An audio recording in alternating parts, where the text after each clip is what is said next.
Students, अब अपन पढ़ेंगे एकादश पाठः वनगमन। इसके शब्दार्थ देखिए। शब्दार्थ है इसके: कांचुकी राजा के अंतःपुर का सेवक, परित्रताम रक्षा करे, परित्रातव्य रक्षा करने योग्य, फिर है स्वजनात् अपने लोगों से,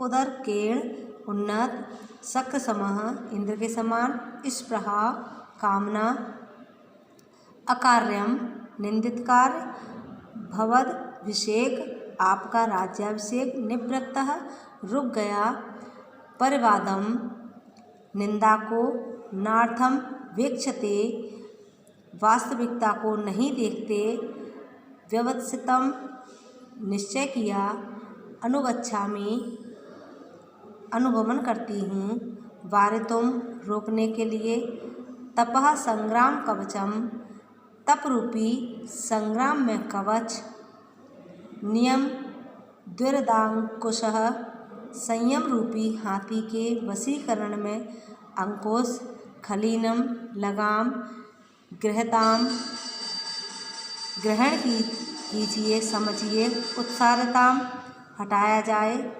अवगुंठनम घूंघट, कलत्रम पत्नी, व्यसन कट या विपत्ति में, कष्ट या विपत्ति में। यह है आपके शब्दार्थ। अब आपका लेसन स्टार्ट होता है राम वनगमन।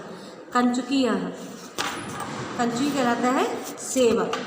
कहता है सेवक प्रविश्य परित्रताम कुमार।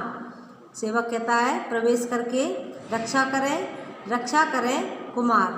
राम आर्य कह परित्रातव्यम, आर्य कह परित्रातव्यम कौन रक्षा करने योग्य है। कंचुकी महाराज। राम कस्मात् किससे, कंचुकी स्वजनात् तत्र भवत्याः कैकय्या के अपने लोगों से, वहाँ अपनी कैकई से। अब क्या कहता है कि राम कहते हैं किम अम्ब्या क्या माँ से, तया ही उदरकेण गुणेनात्र भवितव्यम श्रूयताम कि जिसके उन्नत गुण यहाँ होने योग्य हैं सुनो। अब ये श्लोक देखो। अस्या सख समोभर्ता मया पुत्रवती च या फले कस्मिन् स्प्रया तस्या येना कार्य करिष्यति। जिसके इंद्र के समान पति हैं, जो मुझसे पुत्रवती है, वह फल की कामना से कोई निंदनीय कार्य नहीं करेगी। कांचुकी कुमार तस्या एव खलु वचनाद भवद्भिषेको निवृत्तः। तब वो कहता है कि कंचुकी सेवक कहता है कुमार उसके ही निश्चय वचनों से आपका राज्याभिषेक रुक गया। अथ च तया भरतो विषेचत्याम राज्य इत्युक्तम।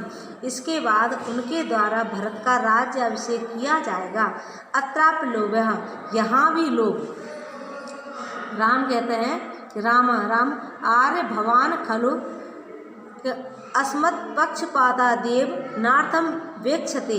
कि आर्य भगवान आप तो निश्चय ही, खलु मीन्स निश्चय ही, अस्मत् पक्षपातादेव हमारा ही पक्ष देखते हो, नार्थम वेक्षते के वास्तविकता को नहीं। अतः परम न माधो परिवादम श्रुतम इच्छामि महाराजस्य वृत्तांत तावद अभिधीयताम। के मैं तो परम न मातु परिवादम श्रुतश्यामि, मैं माता की निंदा नहीं सुन सकता। महाराज से वृत्तांतम तस्मात् अवधीयताम, महाराज के वृत्तांत को जानना चाहता हूँ। कांचुकी कहता है कि ततस्तदानी के तब उसी समय। फिर एक और श्लोक है इसमें कि कहता है कि संशोकाद वचनाद राज्ञा हस्तनैव विसर्जति। कि शोकमय संशोका शोकमय वचनात् वचनों से राज्ञा राजा के हस्तनैव हाथ विसर्जति छूट गए। किमप्य विमतम मन्ये मोहम च नृपतिर्गतः। मैं किमप्यम मानता हूँ कि मन्ये मोहम च नृपगतः कि राजा मोह में चले गए हैं। राम कहते हैं कि कथम मोपगतम, कि क्या राजा मोह में चले गए हैं। हंता हाय निवेदितुम प्रभुत्वम मैथिलीम, कि राजा को निवेदन है, निवेदितुम प्रभुत्वम राजा को निवेदन है, मैथिलीम सीता मंगलार्थे बलकलान तावत आनय, तब तक मंगलार्थ में पीले वस्त्रों को लाओ। मया किम वनम गंतव्यम, मुझे वन जाना चाहिए। मैथिलीम मिथिले सीता किम व्यस्यतम त्वा, कि तुम्हारा क्या निश्चय है। ननु सीता ननु सह धर्मचारिणी अहम, कि निश्चय ही मैं आपकी क्या हूँ, आपकी सहधर्मचारिणी हूँ, मैं आपकी पत्नी हूँ। अतो न खलु अनुगच्छामि, कि इसलिए आपके साथ चलूँगी। रामा वने खलु वस्तव्यम, राम कहते हैं वन में, निश्चय ही वन में रहने के लिए। कि तथा सीता तत्खलु में प्रसादा, और सीता कहती है कि वह निश्चय ही मेरे लिए प्रसाद होगा, अर्थात महल होगा। प्रसाद का मतलब होता है महल, महल होगा। रामा लक्ष्मण भारतम अत्रवती वन गमनाथ, के राम कहते हैं लक्ष्मण भारतम अत्रवती वनाथ, के सीता को वन जाने से रोको। के लक्ष्मण आर्य नोत्सहे श्लाघनी काले भारतम अत्रवती भवतीम प्रसीदत्वार्य, के मैं आपको श्लाघनी कार्य करने से नहीं रोक सकता, मैं उनको श्लाघनी कार्य करने से नहीं रोक सकता। प्रसीदत्वार्य, के प्रसन्न आर्य प्रसन्न हो। वस्त्रादे आभूषणाद माल्याद सर्वेभ्य में अर्धम प्रदात, के वस्त्रों में आभूषणों में माल्याओं में सभी में मुझे आधा प्रदान किया। एकाकी बलकल विषय कथम स्वार्थम संजाता, और पीले वस्त्रों के विषय में अकेले ही सोच लिया, इसमें आपका क्या स्वार्थ है। राम मिथिली वार्यता, के सीते लक्ष्मण को रोको। सीता सौमित्रे निवर्त्याम किल, के सौमित्रे लक्ष्मण निश्चय ही रुक जाओ। लक्ष्मण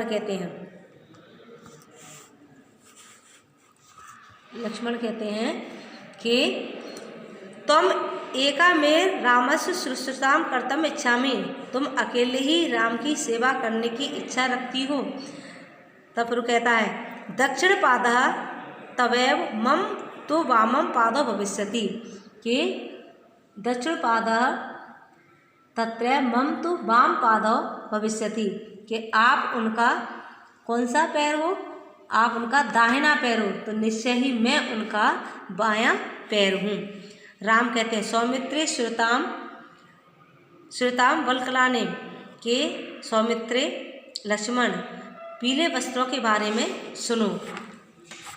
तब वो कहता है कि राम कहते हैं, क्या कहते हैं, ये श्लोक दिया इसमें कि सौमित्रे श्रुताम वल्कलाने नाम, के सौमित्रे पीले वस्त्रों के बारे में सुनो। तपः संग्राम कवचम नियंत्रितार अंकुशः खलनीमिंद्र याश्वनाम गृहीताम धर्मसारतः, कि तप रूपी संग्राम में कवच, किसमें, तप रूपी संग्राम में कवच, संयम रूपी हाथी को बस में करने के लिए अंकुश, और इंद्र रूपी घोड़े की लगाम को धर्म रूपी सारथी ग्रहण करता है। इत बलकरम ददाती, इस प्रकार पीले वस्त्रों को दे देते हैं लक्ष्मण। अब लक्ष्मण क्या कहता है, अनुग्रहती तोस्मी गृहीत्वा परिधत्ते, के ग्रहण करता है और ग्रहण करके पहनता है। श्रुत वृत्तांतय पौरय सन्निरुद्धौ राजमार्गः, राम कहते हैं कि श्रुत सुने गए वृत्तांत के द्वारा राजा सन्निरुद्धौ राजमार्गौ, के राजा ने राजमार्ग को, प्रजा ने राजमार्ग को रोक लिया। पौरई सन्निरुद्धौ राजमार्ग, पौरई प्रजा ने राजमार्ग को रोक लिया। कि उत्सारताम तावत, के हट जाओ और हटाया जाए, उन्हें हटाया जाए। लक्ष्मण क्या कहते हैं कि आर्य अहम ग्रहतो यास्यामि उत्सारताम, मैं आगे जाता हूँ। और उन्हें हटाया जाए और उन्हें हटाया जाए। राम मैथिली अपनीयताम अवगुंठनम के मैथिली सीते अब पर्दा को अपनाओ अर्थात घूंघट को अपनाओ। सीता आर्याद पुत्र आज्ञापयति जैसी आर्यपुत्र की आज्ञा। राम शृण्वन्तु शृण्वन्तु भवन्तु के आप सब सुने आप सब सुने। फिर श्लोक देखो के स्वरये किम पश्यन्तु कलत्र मेदाद बाष्पाकुलाक्षैर्वद नैवर भवन्तः निर्दोष दस्या ही भवन्ति नार्ये यज्ञे विवाहे व्यसने वने च के स्वयं ही देखें स्वयं ही पश्यन्तु स्वयं ही देखें। कलत्र पत्नियाँ क्या होती हैं? कलत्र बाष्प कुल मास अश्रुवर्द नैव भवन्तः के पतियाँ निश्चय ही कैसी होती हैं कि जल से भरे हुए नेत्र वाली होती हैं। कैसे? जल से भरे हुए नेत्र वाली होती हैं। निर्दोष दस्या निश्चय ही नारियां यज्ञ में विवाह में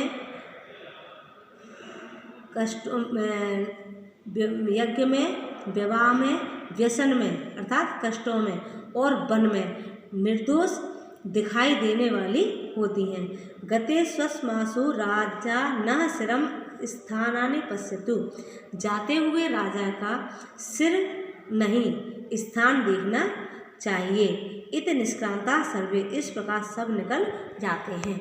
तो बच्चों ये हो गया आपका 11वें लेसन का अनुवाद।